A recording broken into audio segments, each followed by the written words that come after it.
Es-tu un antéchrist? Que nous l'affirmions ou pas, nous sommes tous pour ou contre Christ. Soit nous croyons en lui, lui obéissons et assemblons avec Christ, soit nous lui désobéissons, nous moquons de lui en disant comme Pharaon, qui est l'Éternel pour que j'obéisse à sa voix? Exode 5, verset 2, ce qui fait de nous des antichrists. Je m'explique. Christ a dit, celui qui n'est pas avec moi est contre moi, et celui qui n'assemble pas avec moi disperse. Matthieu 12, verset 30.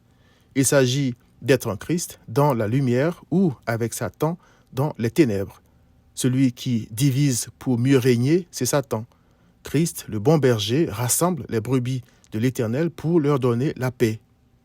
Selon l'apôtre Paul, la volonté de l'Éternel a toujours été de réunir toutes choses en Christ, celles qui sont dans les cieux et celles qui sont sur la terre.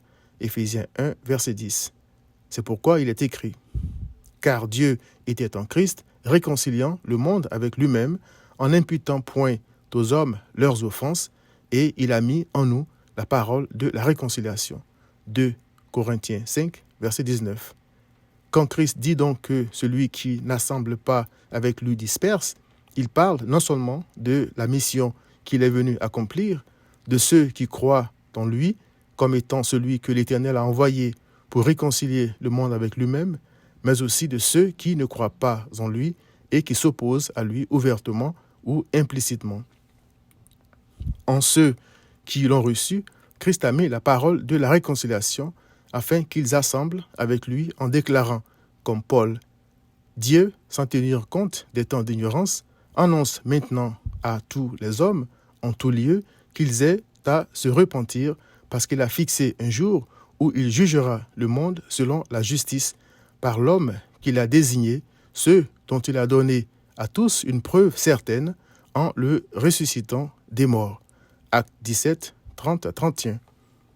Il n'y a que deux réponses à ce message, celle des antichrists et celle de ceux à qui Dieu fait grâce.